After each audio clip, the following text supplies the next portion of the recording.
হ্যাঁ, সুপ্রিয় শিক্ষার্থীবৃন্দ, এই তাপগতিবিদ্যার দ্বিতীয় সেশনে সবাইকে আবারও সুস্বাগতম জানাচ্ছি। আমরা এই সেকেন্ড ক্লাসে আমরা যেটা জানবো সেটা হচ্ছে সমষ্ণ প্রক্রিয়া এবং রুদ্ধতাপীয় প্রক্রিয়ার মধ্যে বেসিক ডিফারেন্স কি সেটা আমরা জানবো। এখন সমষ্ণ প্রক্রিয়ায় যেখানে কোনো গামা থাকে না, হ্যাঁ, গামা থাকে না মানে হচ্ছে তাপমাত্রা স্থির। আর তাপমাত্রা স্থির রেখে যখন কোনো একটা গ্যাসকে সংকুচিত করা হয় বা প্রসারিত করা হয় তখন ইট ইজ কল্ড সমষ্ণ প্রক্রিয়া। তাপমাত্রা স্থির রেখে বলে তাপমাত্রা বেশি ফটফট করবে না, চুপচাপ থাক এখানে এরকম করে যখন এটা কোনো গ্যাসকে যখন সংকুচিত প্রসারিত করা হয় ইট ইজ কল্ড সমষ্ণ, মানে সমান উষ্ণ। উষ্ণ মানে টেম্পারেচার সেম, হ্যাঁ, এরকম। আর এটা তার উল্টাটা বলবা, হ্যাঁ। আর এটা হচ্ছে সমষ্ণ প্রক্রিয়া, সবসময় এটা একটা ধীর প্রক্রিয়া, হ্যাঁ। সমষ্ণ প্রক্রিয়াটা হচ্ছে একটা ধীর, আর যেখানে তাপের শোষণ, ওকে, বর্জন বা শোষণ করা হয়। নেক্সটলি যেটা, আর এখানে তাপের শোষণ বা বর্জন করা হয় না। আর এখানে অবশ্যই গ্যাসের আধার, এই গ্যাসটাকে যে সংকোচন এবং প্রসারণ যেটা করবা এটা অবশ্যই সুপরিবাহী হতে হবে। সু থেকে সমষ্ণ, মনে রাখবা যে সু মানে হচ্ছে থেকে সমষ্ণ।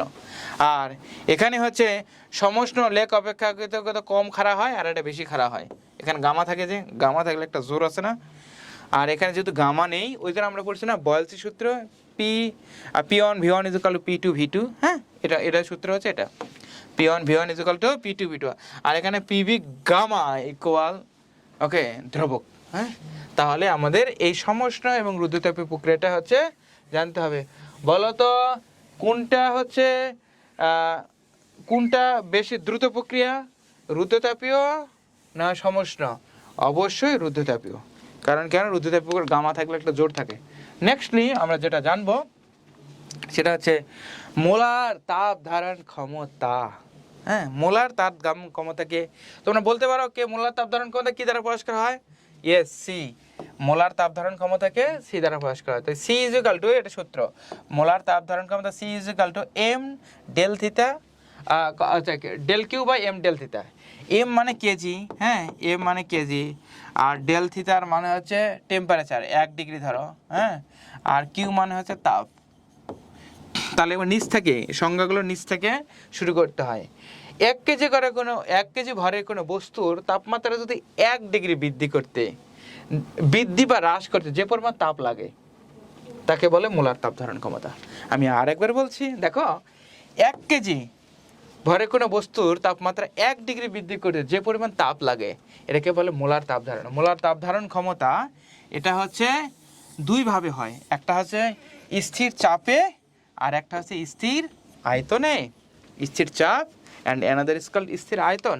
ওই জন্য এটাকে বলে সিপি। চাপ তো পি মানে প্রেশার, আর ভি মানে হচ্ছে ভলিউম, ঠিক আছে।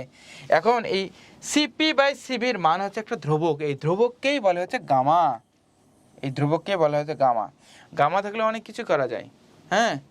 রুদ্ধতাপীয় প্রক্রিয়া যে কোনো ক্যালকুলেশন করা যায়, কোনো গ্যাসে আণবিক ভর, হ্যাঁ, নির্ণয় করা যায়। দেন আমরা জানি সিপি বাই সিভি এর মান হচ্ছে এই যে গামার মান আসলে বিভিন্ন ভেদে হয়। যেমন এক পরমাণুক নেই, হিলিয়াম, নিয়ন, আর্গন, ক্রিপ্টন, জেনন, রেডন, এরকম আছে। কিছু এক পরমাণুক আছে, কিছু দ্বিপরমাণুক আছে, আর দুইয়ের যেগুলো বেশি সেগুলোকে বলা হচ্ছে বহু পরমাণুক। আর এই বহু পরমাণুকের ক্ষেত্রে এগুলো মান, এক পরমাণুকের ক্ষেত্রে হচ্ছে 1.66, ওকে, আর দুই পরমাণুকের ক্ষেত্রে 1.40। আসলে 40 বছর বয়সে কেউ একা থাকে না, ওই জন্য দ্বিপরমাণুকের ক্ষেত্রে আছে 1.40, আর 1.33 যখন হচ্ছে বহু পরমাণুক যখন হবে তখন। ওকে, তাহলে আমরা এটা জানলাম যে সিপি এবং সিভির মান হচ্ছে ধ্রুবক। তাহলে এই রিলেটেড অঙ্কগুলো আমরা পরবর্তীতে অঙ্ক করব।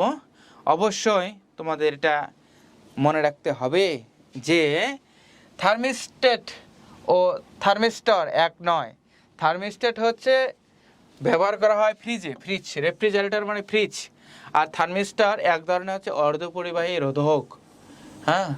থার্মিস্টর হচ্ছে অর্ধপরিবাহী হচ্ছে রোধক। এখন পাইরোমিটার, পাইরো মানে পারে, মিটার মানে মেজার করতে পারে, কি যেটা 500 ডিগ্রির চেয়ে বেশি টেম্পারেচার পরিমাপ করতে পারে তাকে বলা হচ্ছে পাইরোমিটার। ঠিক আছে, তাহলে যেসব থার্মোমিটারের সাহায্যে কি বললাম 500 ডিগ্রির অধিক তাপমাত্রা পরিমাপ করা যায় তাকে কি বলে তো বলো তো পাইরোমিটার।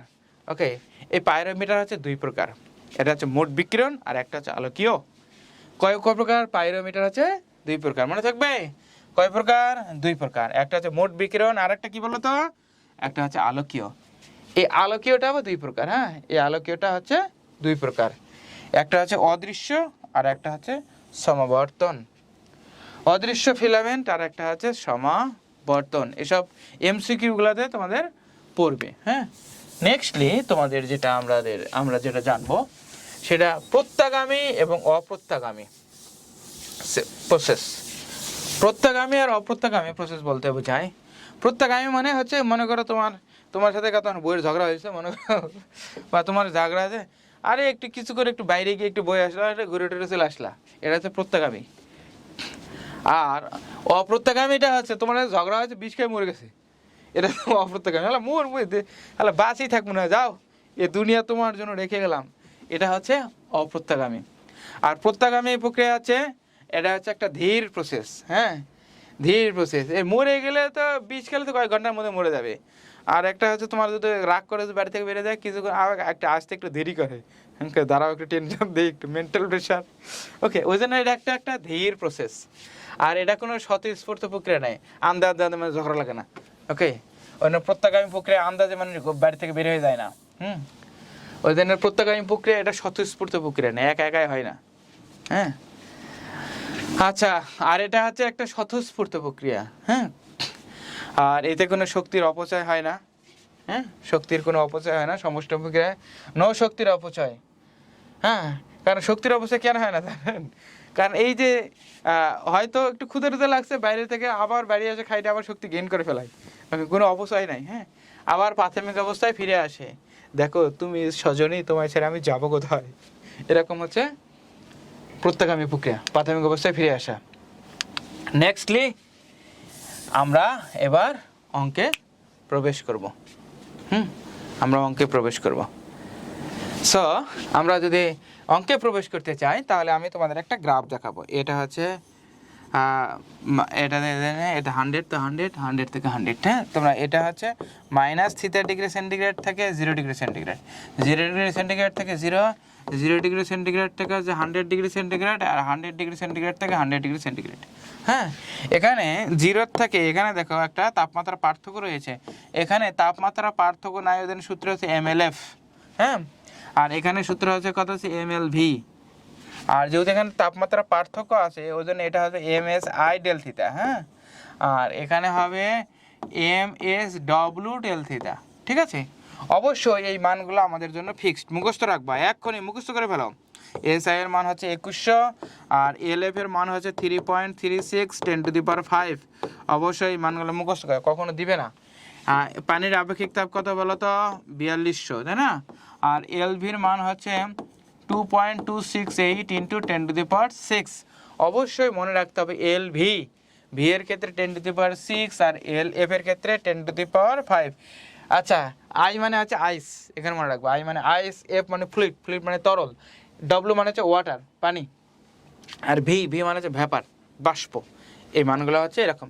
যদি কখনো চাই মোট তাপ নির্ণয় করতে, তাপ মানে হচ্ছে H। হ্যাঁ, H = সূত্র কত, তাহলে কত আছে MSW কত আছে H = কি বলতো MSI∆θ, তাই না? কত বলছো MLF যোগ MSW∆θ যোগ কত হচ্ছে MLV, কারেক্ট? MLV। এখানে যদি আমরা যদি M কমন নেই, ওকে, M যদি কমন নেই, M কমন নিলে সাপোজ এইরকমভাবে যে মানটা হবে সেই মানটা বসালে অঙ্ক হয়ে যাবে। কিন্তু দেখো এখন এই ধরনের অঙ্ক বলছে, যেমন 10 গ্রাম বরফকে 100 ডিগ্রি তাপমাত্রায় বাষ্পে রূপান্তর করছে। বলছে বরফ মানে এই 0 ডিগ্রি থেকে শুরু করে, বরফ মানে কি 0 ডিগ্রি থেকে শুরু করে 100 ডিগ্রি পর্যন্ত নিয়ে গেছে। তাহলে সূত্র হবে কি বলতো, প্রয়োজনীয় তাপ মানে সূত্র কি M। হ্যাঁ, তাহলে কত আছে LF একবার কমন নিলাম, আর এটা কত হচ্ছে এস ডাব্লিউ ডেল থিটা যোগ কত হচ্ছে কত হচ্ছে এল ভি। হ্যাঁ, এম এর মান কত বলছে, এখানে বলছে 10 গ্রামের কথা বলছে, 10 গ্রাম। তাহলে 10 গ্রামকে কেজি করলে অবশ্যই 1000 দ্বারা ভাগ। হ্যাঁ, 1000 দ্বারা ভাগ। আর এটা হচ্ছে 3.36 10⁵ আর এটার মান কত হচ্ছে এস ডাব্লিউ মান কত 4200। আর ডেল থিটা মানে কি 100 - 0, তার মানে 100।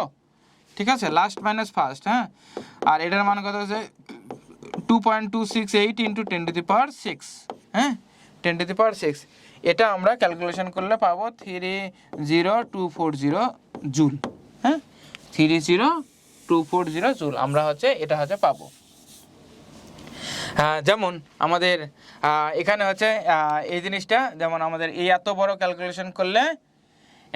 ক্যালকুলেশন করলে আমরা হচ্ছে এই জিনিসটা পাই, যেমন 30240। হ্যাঁ, কিন্তু এটা আমরা হচ্ছে একদম শর্ট ট্রিক্স, হ্যাঁ, আমরা অ্যাপ্লাই করে আমরা সেই অঙ্কটা করতে পারি। শর্ট ট্রিক্স, যেমন এত বড় ক্যালকুলেশন ক্যালকুলেটরে চাপতে হবে। ক্যালকুলেটর যদি না চাপতে চাও তাহলে কি করবা, এই যদি কখনো জিরোর থাকে এরকম 100 ডিগ্রি ভ্যাপার পর্যন্ত যায়, এখানে আছে ml v পর্যন্ত যায়, এখানে 100 থেকে 100, হ্যাঁ 100 থেকে 100 এরকম যদি বলে, তাহলে কি করবা, এখানে এইচ এর মান লিখবা m ইন্টু 3 × 10⁶ লিখবা। ওকে, 3 × 10⁶। দেখো m এর মান কত 10 গ্রাম, এম লাগছে না, এটা হচ্ছে শর্ট ট্রিক্স। 10 গ্রাম, গ্রামকে কেজি করলে 1000 দ্বারা ভাগ, ইন্টু কত হচ্ছে 3 × 10⁶। এটা কি করলে হয় দেখো 3 × 10⁴। আসলে এটা মানে হচ্ছে 3 × 10⁴। এখানে পয়েন্ট যদি নাও তাহলে এদিকে সামনে 4 ঘর থাকে, 10⁴। দেখো এটা আর এটা মিলে গেছে, অতএব এটা হচ্ছে শর্ট ট্রিক্স। m ইন্টু 3 মানে যাতে ভর থাকবে 3 × 10⁶ গুণ করে দেবা। এটা হচ্ছে শর্ট ট্রিক্সের মাধ্যমে আমরা যেটা করব।